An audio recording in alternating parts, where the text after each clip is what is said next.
Kamu gimana kemarin milih pemimpin? Ya gitulah salah saya, milih yang agak gemoy seperti saya ini.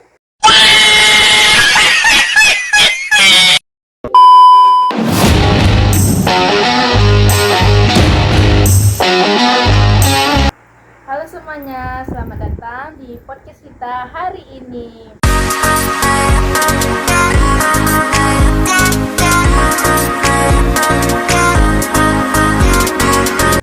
Nah, di podcast kali ini kita akan membahas topik yang cukup susah dan bisa bikin kita agak geleng-geleng sih.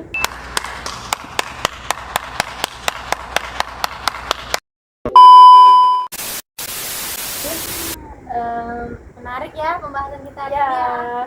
Nah, kita sudah kedatangan tamu yang cukup spesial dari UIN Suskariau, Nabila Naura. Halo Hai, Naura. semuanya. Jadi gimana Nau kabarnya?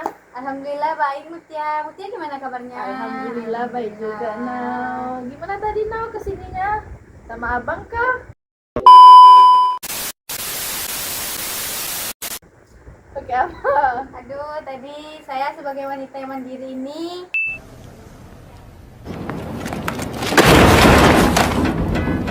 datang ke sini sendirian menghadapi Aduh. panas. Bukan baru yang sangat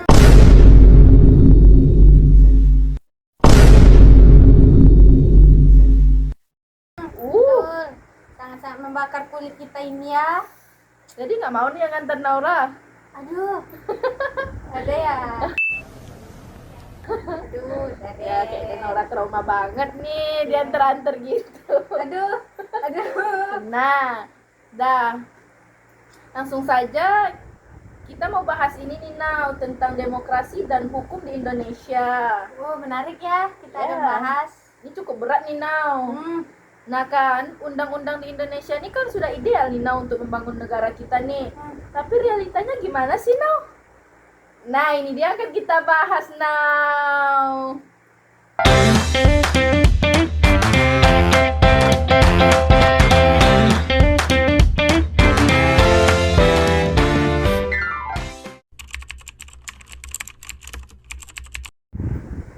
Nah langsung saja nih Nau, kita ke pertanyaannya nih.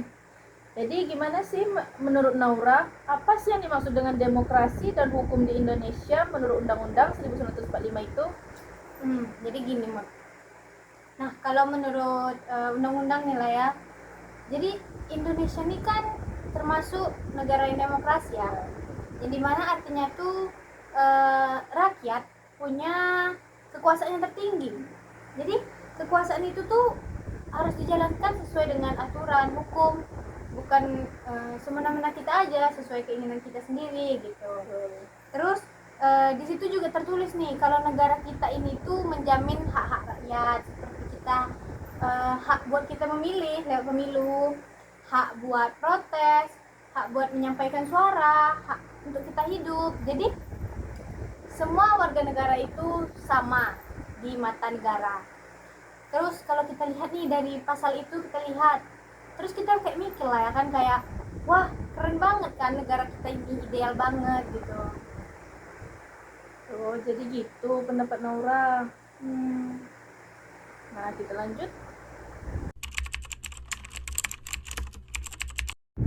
Nah jadi kenyataannya gimana sih Nau? Ini sih yang bikin kita makin greget ya. Pertama nih soal pemilu, harusnya pemilu itu kan harus adil ya, harus adil dan jujur. Tapi kenyataannya gimana sekarang? Masih banyak kan politik uang. Terus ada juga banyak juga calon-calon tuh yang bayar orang, bayar dukungan biar milih dia kan. Nah, terus nih misalnya dia yang kepilih, apa kira-kira apa yang dia lakukan saat itu? Kira-kira dia mikirin kita nggak sih sebagai rakyat biasa, atau dia cuma mikirin gimana cara dia balikin modal? Terus ada juga nih soal oligarki. Ini tuh kekuasaannya tuh dikuasai lah sama orang-orang kaya, orang-orang elit gitu.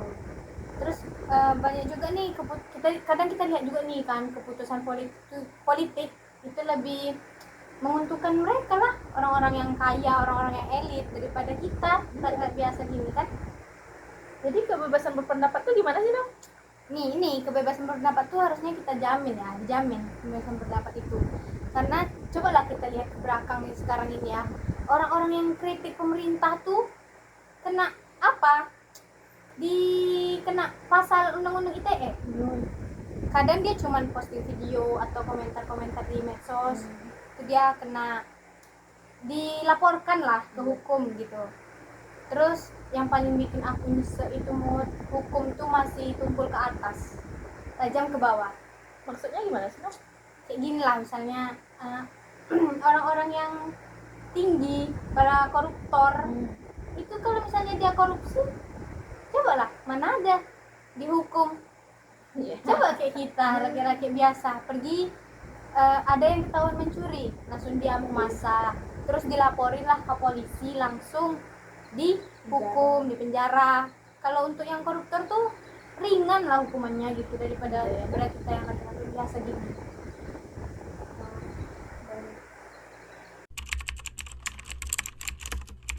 Nah, supaya pembahasan kita lebih greget, lebih nendang nih, Now. Janganlah kita bahas teori terus, ndak. Kita bahas lagi contoh-contoh yang familiar yang ada kita dengar lah. Gimana tuh, Now? Contoh ya, kalau untuk contoh mungkin yang pertama ini ada revisi Undang-Undang KPK yang 2019. KPK ini kan dulunya tuh dianggap sebagai lembaga anti korupsi, anti rasuah yang paling galak lah, yang paling galak. Tapi sekarang dia tuh yang dilemahkan, itu dilemahkan dia. Terus pegawai-pegawai KPK tuh banyak lah yang dipecat, diberhentikan karena lewat tes wawasan kebangsaan. Padahal pegawai-pegawai ini tuh, padahal mereka inilah yang sudah banyak menangani kasus-kasus besar gitu. Tapi kenapa malah dipecat, malah diberhentikan gitu kan. Terus padahal kalau menurut undang-undang ya, negara tuh kan harusnya memberantas, memerangi korupsi kan. Tapi kenapa malah lembaganya yang dilemahkan kayak gitu. Terus selanjutnya ada contoh yang kedua lah ya, kasus Omnibus Law. Oh, tahu kan Omnibus Law? Nah itu disahkannya tuh cepat banget Mut, tengah malam. Terus dan banyak juga yang bilang kalau rakyat itu banyak nggak dilibatkan. Terus terjadilah aksi demo besar-besaran. Tapi sayangnya ya Mut, banyak yang kena tangkap, banyak ditangkap, dipukulin. Terus juga banyak nih aksi hoax tuh banyak bertebaran untuk menjatuhkan suara-suara protes. Tuh banyak hoax. Bukankah seharusnya demokrasi itu tuh membuka ruang dialog, bukan malah membungkam seharusnya, ya kan? Oh, jadi gitu ya, Nah. Iya, kayak gitu. Itulah contoh-contoh yang familiar yang sudah pernah terjadi. Itulah guys contoh-contohnya yang terjadi lah. Yang sudah terjadi. Itu yang bisa saya jelaskan aja. Lagi contoh-contoh yang familiar yang ada kita dengar lah. Gimana tuh, Noh? Contoh ya, kalau untuk contoh mungkin yang pertama ini ada revisi Undang-Undang KPK yang 2019. KPK ini kan dulunya tuh dianggap sebagai lembaga anti korupsi, anti rasuah yang paling galak lah, yang paling galak. Tapi sekarang dia tuh yang dilemahkan, itu dilemahkan dia. Terus pegawai-pegawai KPK tuh banyak lah yang dipecat, diberhentikan karena lewat tes wawasan kebangsaan. Padahal pegawai-pegawai ini tuh, padahal mereka inilah yang sudah banyak menangani kasus-kasus besar gitu. Tapi kenapa malah dipecat, malah diberhentikan gitu kan. Terus padahal kalau menurut undang-undang ya, negara tuh kan harusnya memberantas, memerangi korupsi kan. Tapi kenapa malah lembaganya yang dilemahkan kayak gitu. Terus selanjutnya ada contoh yang kedua lah ya, kasus Omnibus Law. Oh, tahu kan Omnibus Law? Nah itu disahkannya tuh cepat banget Mut, tengah malam. Terus dan banyak juga yang bilang kalau rakyat itu banyak nggak dilibatkan, terus terjadilah aksi demo besar-besaran. Tapi sayangnya ya Mut, banyak yang kena tangkap, banyak yang ditangkap, dipukulin. Terus juga banyak nih aksi hoax tuh banyak bertebaran untuk menjatuhkan suara-suara protes. Tuh banyak hoax. Bukankah seharusnya demokrasi itu tuh membuka ruang dialog, bukan malah membungkam seharusnya, ya kan? Oh jadi gitu ya Nau. Iya kayak gitu. Itulah contoh-contoh yang familiar yang sudah pernah terjadi. Itulah guys contoh-contohnya yang terjadi lah. Yang sudah terjadi. Itu yang bisa saya jelaskan aja.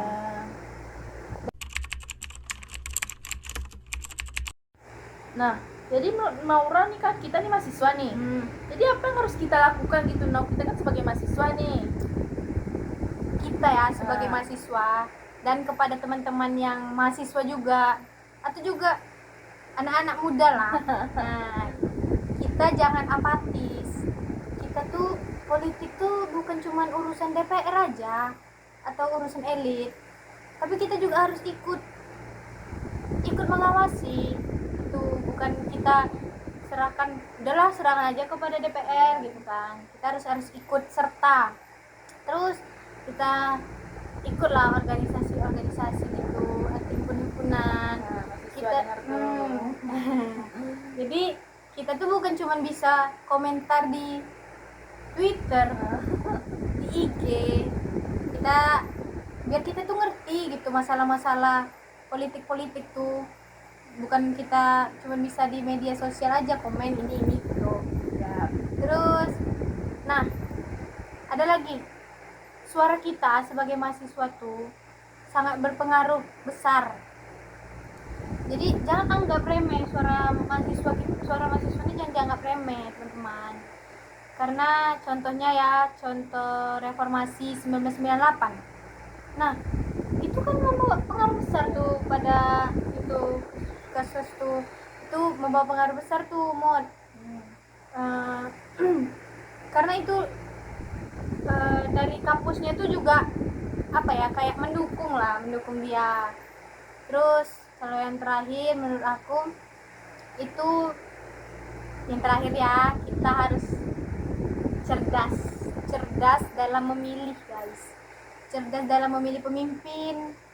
Betul. Kamu gimana kemarin milih pemimpin? Ya gitulah salah saya, milih yang agak gemoy seperti saya ini. Karena FOMO-FOMOan. Nah, ini dia masalahnya teman-teman. Kita tidak boleh FOMO ya dalam memilih pemimpin. Bukan karena dia viral. Karena dia viral ya di TikTok yang kemarin ini kan kayak yang 2 jari. Nah, itu tidak boleh, karena kita kalau milih pemimpin itu kita harus lihat dulu nih jejak rekam dia kemarin, apa dia udah pernah memimpin juga, atau kalau dia belum kan kayak ya kita memikirkan dia belum pernah nih, apa yang bakal dia lakuin ke depannya kayak gitu. Terus kita lihat juga ya tadi kan rekam jejaknya, terus kita lihat program-program dia apa, dia pernah melakukan program-program apa, bisa nggak dia membangun negeri kita ini. Jangan contoh Mutia ya teman-teman, karena dia FOMO. Banyak kok di luar sana. Nah, sekarang banyak juga tuh yang komen-komen di IG kan, yang lagi ada kasus Raja Ampat. Itu kan Raja Ampat tuh, itu kan dia banyak tuh orang yang kayak komen dia nyesal lah karena udah milih, karena FOMO, karena viral, ya kan. Nah, itulah saya tadi. Iya, kayak kamu tadi, kayak nyesal aku milihnya nih, komen-komen warganet tuh di TikTok ya, di Instagram kan. Terus juga sekarang banyak loh Mut yang kayak dia editan AI. Ada nggak lihat editan AI gitu, dia kayak udah itu ditambang Raja Ampat ditambang. Itu ternyata hoax guys, makanya itu diedit guys. pintar lagi dalam bermedia sosial jangan terlalu percaya. Ada tuh dia fotonya itu kayak udah digusur semua. udah digusur, udah pokoknya udah nggak bentuk Raja Ampat lah ya, gitu. Nah itulah editan AI, jadi semua orang tuh percaya, jadi marah-marah lah di komentar gitu. Gitu ya Nau. Nah menurut Naura nih, kenapa sih bisa terjadi hal-hal seperti ini nih? Bisa terjadi hal-hal yang tadi nih ya, Ya. banyak faktornya sih sebenarnya ya. Pertama itu faktor budaya politik. Budaya politik kita nih masih banyak yang feodal. Orang bisa jadi pemimpin bukan karena kemampuan dia, tapi karena dia siapa kenal siapa. Tahu kan maksudnya apa? Siapa kenal siapa. Tuh. Dalam. Kalau kita banyak kenalan, kita juga punya banyak akses untuk masuk kemana-mana aja kan, Mas. Bisa masuk ke sini, bisa masuk ke sini. Pasti itu Nau. Terus partai politik kita ini juga belum transparan dan demokrasi. Rakyat tuh jarang tahu proses di dalamnya tuh kayak gimana. Jadi jangan lupa juga mau aparat hukum ini juga banyak loh yang nggak netral. Ada juga loh partai banyak juga aparat-aparat nih yang main politik. Ditambah lagi nih masyarakat kita nih juga masih banyak yang masih jarang yang ngerti hukum. Jadi dia cuek kan. Jadi kalau ada penyimpangan atau ada yang menyalah, kita tuh nggak tahu, rakyat tuh nggak tahu, karena ya itu tadi dia masih pengurangan kemampuan pengetahuan terhadap hukum. Diam aja, nggak tahu prosedur mana. Jadi dia nggak tahu nih kalau misalnya diceritain orang nih, misalnya ya itu salah tuh, dia percaya aja kayak Karena dia nggak tahu. jadi dia nggak tahu. Misalnya Mutia nih ceritain masalah politik ini, terus menurut Mutia itu salah, jadi dia bakal ngikutin lah kan. Ya udah salah, nah dia nggak bisa juga memikirkan ini salah nggak ya, ini benar nggak ya. Dia cuma bisa mendengarkan kata-kata siapa yang dia dengar, itulah dia bisa terpengaruh. Makanya kita sebagai itu banyakin lah pengetahuan kita tentang negara kita ini. Itu mau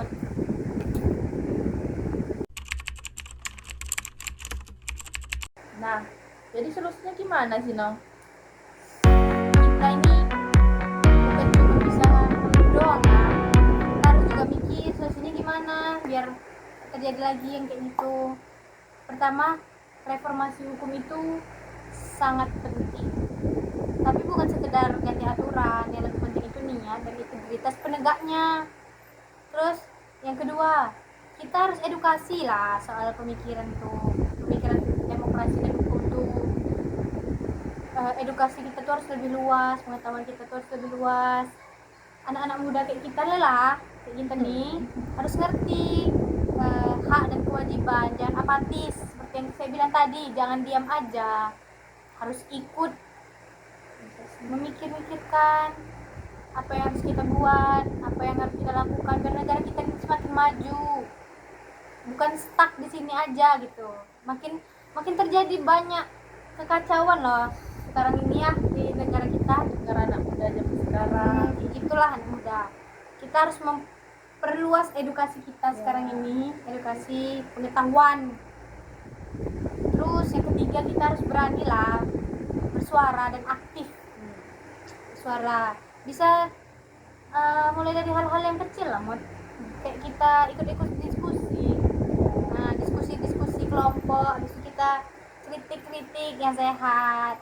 Terus kita dukung ya, kayak tadi kita bahas, kita dukung lah calon-calon itu yang rekam jejaknya itu bagus gitu, biar kita tidak salah lagi, biar negara kita itu lebih maju gitu.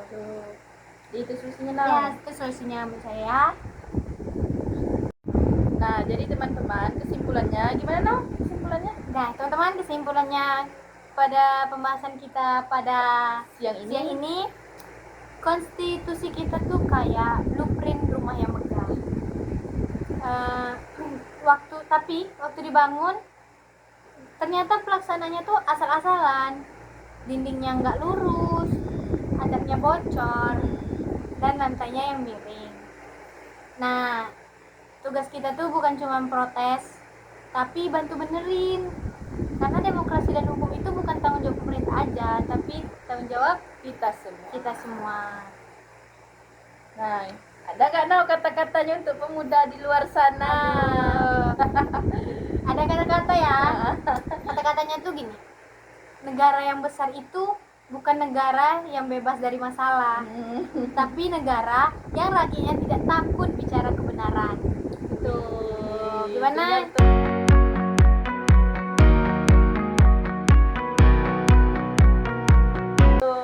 Dengar? Nah, aku juga mau. Mutia ada quotes bisa. Kadang hukum di negeri kayak wifi, kuat jaringannya untuk rakyat biasa, lemot jaringannya untuk yang punya kekuasaan. Nah,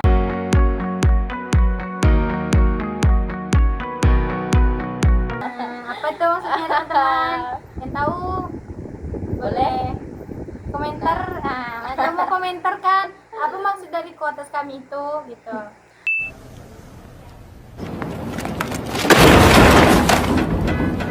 Oke, sekian podcast kami hari ini. Terima kasih kepada Naura udah mau datang ke sini nih. Ya, udah lumayan gelap ya tadi panas. Tadi panas sekarang Ya, udah lumayan lama lah kita sudah di sini. mendung, udah mau maghrib. Ya. Terima kasih juga atas undangannya Mutia hari ini. Gimana, enak nggak? Boleh lah, saya senang bisa diundang Mutia ke sini, bisa berbincang-bincang ya tentang masalah politik kita sekarang ini ya kan Mutia. Walaupun pembahasannya agak berat lah ya. Untuk kita Oke. bicara di sini. Sampai jumpa di lain waktu. Bye bye. Bye-bye. Assalamualaikum. Assalamualaikum. Bye.